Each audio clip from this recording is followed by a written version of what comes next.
हम पूरे गुजरात के युवाओं के लिए बोल रहे थे, आदिवासी समाज के लिए बोल रहे थे, यहाँ टीचर नहीं उसके लिए बोल रहे थे, सालाई नहीं उसके लिए बोल रहे थे। हमारे आदिवासियों की जो ज़मीन इंक्वायर कर रहे हैं, तो बांध के नाम पे हो, नेशनल हाईवे के नाम पे हो, DIDC के नाम पे हो, तो उसके लिए हम लड़ रहे हैं। भाजपा ने हम पे दबाव डाला, साम दाम दंड भेद नीति हमको अपनाया, लेकिन हमने पूरी ताकत से सड़क से लेकर सदन तक हमने आवाज़ उठाई। तो एक वार्ता बना के, एक स्टोरी बना के हमको हमारे पे केस किया, और हमारे पे केस करने के बाद मुझे टारगेट करते करते मेरे फैमिली को भी टारगेट किया। मेरे धर्मपत्नी शकुंतला जी, साथ साथ मेरी बहनें, और कहीं 9 लोगों को उन्हें अरेस्ट कर लिया। और पिछले 3 महीने से वो जेल में है, मैं भी जेल में था 45 दिन से। तो अभी जो मुझे रिहाई मिली है, तो वो भी शर्ती रिहा दी गई कि आप नर्मदा और भरूच डिस्ट्रिक्ट से बाहर रहोगे। तो एक विधायक लोक प्रतिनिधि के साथ ऐसा बिहेवियर मैंने कभी नहीं देखा। मुझे लगता है पूरे देश में पूरी लोकशाही पे ये तराप है।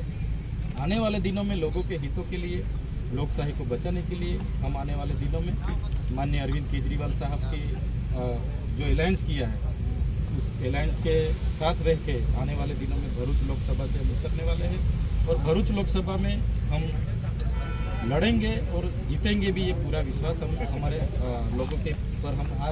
हम छूट के जब बाहर आए तो हज़ारों की तादाद में लोग यहाँ उपस्थित रहे हैं। उस पे से आप देख सकते हो कि ये भाजपा को कितना, भाजपा की जो नीति है वो नीति लोग आज जान चुके हैं, जाग गए हैं। तो आने वाले दिनों में हम पूरी ताकत से उनके सामने लड़ते रहेंगे। भरूच लोकसभा सीट की आपने बात की, तो भरूच लोकसभा सीट जो है, वैसे आम आदमी पार्टी से आप चुनाव लड़ने वाले हैं, लेकिन इसके बाद जो कांग्रेस के दिग्गज नेता स्वर्गीय अहमद पटेल के जो बेटे हैं फैसल और मुमताज़ पटेल, वो लोग भी चुनाव लड़ना चाहते हैं। और फैसल पटेल ने फिलहाल ही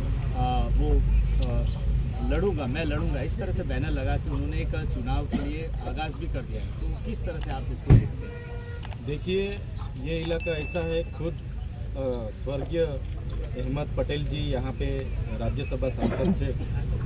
जब वो मौजूदा थे, उतनी मेहनत करते थे, उनकी उतनी लोक चाहना थी, फिर भी वो ये लोकसभा हार चुके हैं। और आज की तादाद पे हम आगे बढ़ रहे हैं, गठबंधन हुआ है, इंडिया अलायंस दिल्ली गठबंधन हुआ है। तो इसके हमारे राष्ट्रीय अध्यक्ष ने बोला है कि भरूच पे आप उतरोगे, तो वो ऊपर बात हुई होगी तभी तो बोला होगा।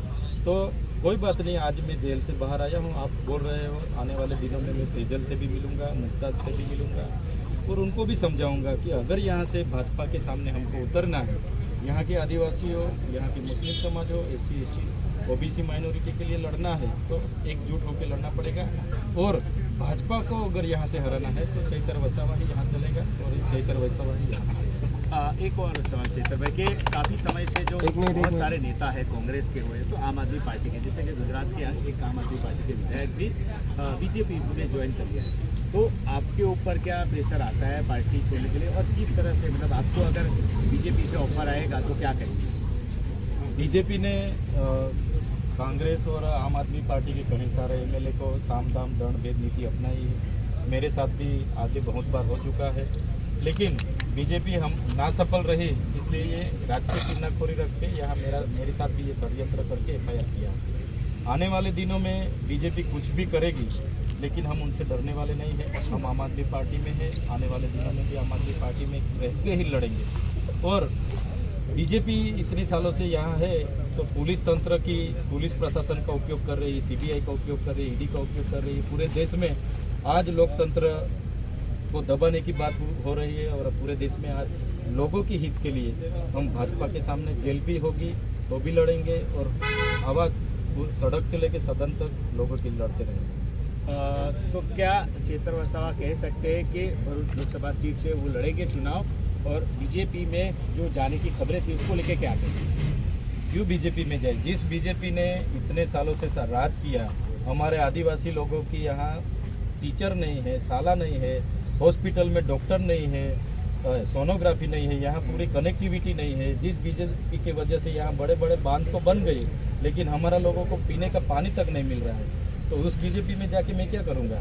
तो मैं तो आदिवासी लोगों के साथ रह के, आदिवासी लोगों की आवाज़ बना के, उनको न्याय दिलाने के लिए धैर्य से आज नहीं तो आने वाले दिनों में हमारा टाइम आएगा, हम आम आदमी पार्टी को बहुत मजबूत बनाएंगे। मेरा चैतर वसावा का भाजपा में जाने का सवाल ही पैदा नहीं होता। तो ये थे आम आदमी पार्टी के विधायक चेतर वसावा।